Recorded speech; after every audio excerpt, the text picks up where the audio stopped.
Quand la caméra s'allume, je deviens complètement détendue, mais avant qu'elle s'allume, ça m'arrive souvent d'être tendue parce que je veux qu'on offre la meilleure qualité possible d'émission. C'est pas tout le monde qui est capable de travailler dans un contexte comme ça parce qu'il faut avoir un tempérament où on est capable de prendre la pression. Je m'appelle Julie Snyder, je suis la mère de Thomas, 15 ans, de Romy, qui a maintenant 12 ans, et de Coconut, qui a 4 ans et demi. Je suis animatrice et productrice de télévision. En fait, je ne faisais pas d'angoisse en voiture jusqu'à ce que j'ai un grave accident en 2019. J'ai eu une voiture de location vraiment pas chère, une petite voiture. Donc, on s'en allait tranquillement vers 11 h, une belle journée ensoleillée, pas de pluie, vraiment relax. C'est ma collègue qui conduisait. Il y avait une voiture dans l'accotement de droite.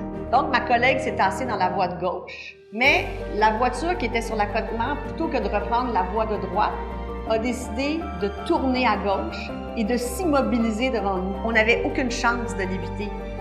J'ai pas vu ma vie défiler devant moi, mais j'ai juste vu une photo comme en noir et blanc de mes enfants qui s'est croisée.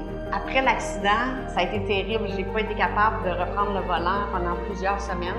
Premièrement parce que j'avais 2 fractures, mais j'ai fait des petits bouts de route. Après ça, je suis allée sur l'autoroute, puis j'étais vraiment en choc post-traumatique. Quelques jours après l'accident, c'était prévu qu'on fasse une session de photos. Je portais une robe haute couture qui était un lit. J'étais capable de me tenir debout, mais pas avec la robe, parce que la robe, elle avait des oreillers, puis tout ça, puis elle était trop lourde. On a fait la photo de moi, mais en position couchée, parce que j'étais pas capable de me lever avec la robe. Ça a été une période difficile de ma vie.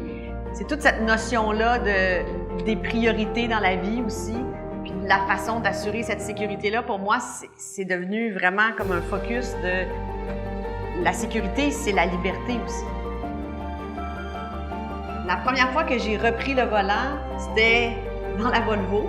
Depuis que j'étais jeune, j'ai toujours entendu Volvo, la sécurité, Volvo. Il y avait tout le temps des publicités sur la sécurité, des articles là-dessus. C'est comme ça que j'ai poursuivi mes recherches, puis mon choix s'est vraiment arrêté sur Volvo. Elle m'indique les angles morts dans mes rétroviseurs, comme si tu mets pas ton clignotant, elle te fait une petite vibration dans le volant. J'aime aussi qu'elle soit plus haute. Donc ça, je me sens plus protégée.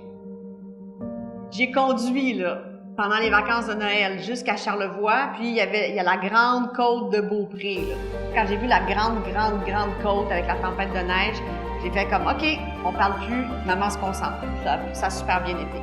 La Volvo est tellement intelligente que n'importe quoi que tu fais, c'est comme si elle conduisait avec toi. Donc, j'essaye de ne pas prendre d'autres voitures que ma Volvo.